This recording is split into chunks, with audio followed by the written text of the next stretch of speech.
For example એક બહુ જ ચકચારિત કેસ હતો 90s થયેલો હતો દિલ્હીની અંદર તંદૂર કાંડ, જો તમે સાંભળ્યું હોય તો, કે જેની અંદર બહુ ઇન્ફ્લુઅન્સ પર્સન હતો પોલિટિકલી, અને એણે એની વાઈફને એની પર એને ડાઉટ હતો કે she is having an affair with some other person.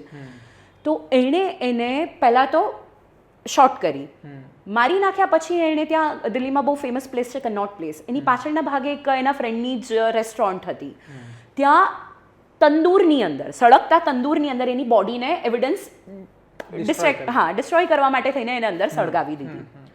તો એ તો સારું હતું કે નાઇટ પેટ્રોલિંગ ચાલી રહી હતી અને કોપ્સને ધ્યાનમાં આવ્યું કે અહીંયા કંઈક અનયુઝ્યુઅલ થઈ રહ્યું છે. સો દે વેન્ટ ધેર. તો એક્સક્યુઝ એ આપ્યો કે ના ના અમે તો અહીંયા પાર્ટીના પોસ્ટર્સ છે ને બધું તંદૂરમાં બાળી રહ્યા છે, પણ જે સ્મેલ આવી રહી હતી એ એનીથી ડિફરન્ટ હતી થોડી એમ.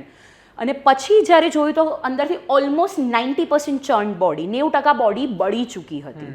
એ બોડી અંદરથી કાઢવામાં આવી અને એના જે હેર થોડા ઘણા બચી ગયા હતા, એના MDNA પરથી ખબર પડી કે ઓકે આ સો એન્ડ સો પર્સન હતી. એટલે કેટલો વાઇટલ એ એવિડન્સ થયો. આપણા વાળના મૂળમાં DNA હોય છે, બરાબર. આપણે એવું મિસકન્સેપ્શન છે કે બોડીમાં બધી જગ્યાએ DNA હોય. ઓકે, ના, બધી જગ્યાએ ના હોય.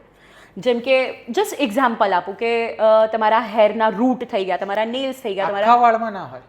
આખા વાળમાં ના હોય. જો તમને આખો વાળ મળ્યો છે વિધાઉટ રૂટ, તો એના પરથી તમે DNA એક્સટ્રેક્ટ ના કરી શકો. તમે બીજી ઘણી ક્રુશિયલ ઇન્ફોર્મેશન એમાંથી શોધી શકો છો, પણ માત્ર ફોલિકલ વગરનો વાળ હોય તો એના પરથી તમે એમાંથી તો DNA એક્સટ્રેક્ટ ના કરી શકો. હેરના રૂટની અંદર હોય. યસ. નેલ્સ થઈ ગયા, તમારું સલાઈવા થઈ ગઈ, મતલબ થૂંક તમારું થઈ ગયું, સ્પર્મ, બ્લડ, આ બધી જ વસ્તુની અંદર DNA છે. Body fluids